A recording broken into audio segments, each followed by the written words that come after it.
JB Mathers back with head football coach Rob Smith here on Humboldt State Tonight. All right, Coach, really a tough week for you. My condolences. First, the tough loss Saturday night. Then you get stuck playing with me and some of my characters in a golf tournament Sunday for the HSU Boosters benefit. And now you got to follow Frank Cheek. I'm sorry. Well, it's a welcome to Humboldt County, I guess, isn't it?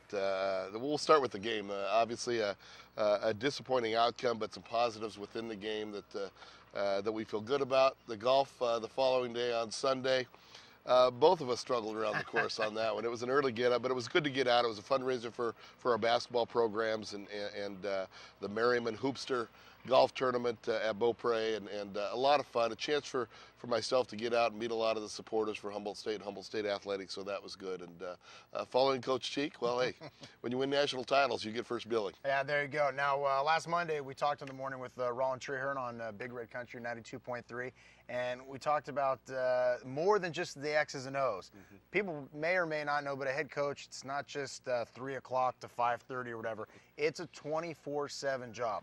Off the field, as you go to these tournaments and you meet the boosters and the people in the community, what has it been like? When you meet these people in the community, what's the reception like? It's been very, very positive. The welcome that I have received, that my family has been extended here in Humboldt County, has been wonderful. And it's certainly one of the things that when I first looked at this job back in December and January of last year, and came up and went through the interview process in late January, that really impressed me was just the passion showed by the boosters, the members of the community. It's very important to me, very obvious to me that this athletic department, this university, is very, very important to this community, and it's fun to be a part of that and see that support through events like the golf tournament or other things. Now, I got to know, your son is playing Pee Wee or 4A. I'm not sure what they're calling the football these days, but Little League football for all intents and purposes. Does the coach look over his shoulder when he sees you at the game, or is it, hey, coach, can you give us a pointer, or are you just another parent out there? Well, I try to just be another parent, right. and I don't know, the coach hasn't asked for any pointers, and I guess when you win in 4, no one's going to ask for pointers, right? But come on no, it's fun to get out, and I'm there as a parent, certainly supporting my son, but it's also a chance to get out and support youth football and these coaches that volunteer their time for what they do. Again, there's a lot of people that work very, very hard. I've told the coaches on my son's team, and he's a 9-year-old. I said, that's true coaching, because you're really teaching about the game. You're developing that passion, that enjoyment that the game can provide, as well as the basic fundamentals of how to play the game. So I've got a lot of respect for those coaches and what they do. Well, I know I started playing football at age 8 or 9, and I can't remember a lot of the things, but I remember that's where I developed my passion for football, and it managed to get me through college, and now I get to go up and play Monday morning quarterback while you guys are out here busting your tails on the field. And you do that well. Thank you. Do that well. But no, I think the right coach who approaches it the right way and realizes that you are dealing with 9, 10, 11-year-olds, and it's their first introduction to, whether it be football or any other sport, to develop a sense of enjoyment, appreciation, respect for the game, and understanding of the nuances of each sport, very, very important. I think, and so to have parents in most cases that are volunteers to do that, I think they deserve our respect. All right, Coach, you're getting close. 1-4, you said it, but that doesn't really tell the tape. 44-28 the other night, but you guys are going in for the go-ahead score. You had a pick 6, and then the third quarter kind of blew up in your face. But your team, I've seen more passion, more energy each week. And here's one of the best teams on the West Coast, Western Oregon. And trust me, they know they were an absolute dogfight on Saturday night. I've played Western Oregon since I got into college football way back in 1987. I've played them every year, some years twice a year. I told Coach Ferguson after the game, the Western Oregon coach, that's the best Western Oregon team I have seen. That's the most physically impressive Western Oregon team that I have seen. And we played right with them. And I think we made great strides on Saturday.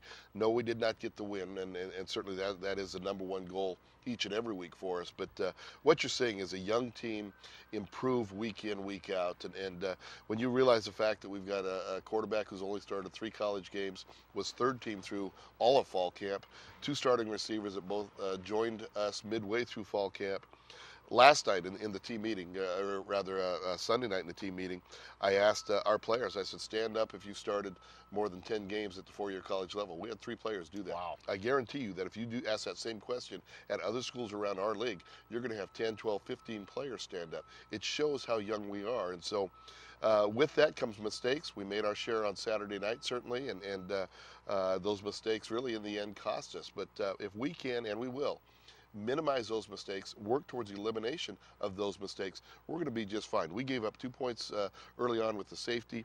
That's a 10 to 14 point turnaround when we've got possession inside the 20 and we throw the interception that they return for a touchdown, and another possession we've got on the 2-yard line going in for a score. So we're at that point as a program that's developing, where we need to convert on all those situations, and when you don't, you pay a hard price. Western Oregon, this team that we played on Saturday night, was 1-10 just 4 years ago. Right. So we're on track. We haven't won the games that you want to win, but we are on track. Well, like I tell people, hey, the bandwagon, there's room right now. Get on board. So in 3 or 4 years, and I think even sooner, before this year's over, we can say, hey, I remember when I got on the bandwagon early. All right, Coach, let's bring in the email hand. Email question this week. You did a great job last week. Thank you, Hand. All right, Vicky M. in Fortuna. What does the coach say to a ref when he disagrees with the call? Obviously, there were a lot of close calls. Thank you, Hand. A lot of close calls in the Redwood Bowl the other night. What's the conversation like? Of course, this is a PG show, but what's it like, that relationship with the officials? My mom's always wanted to know years, what does the coach say to the refs and what goes on in the huddle?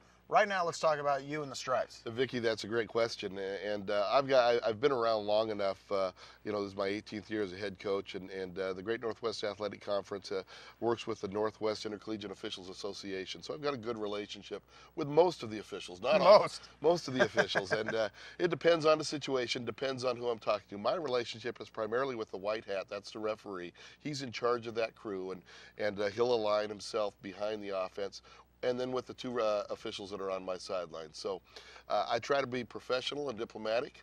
You work them as best you can in terms of, if you see something early, you try to let them know to watch for this.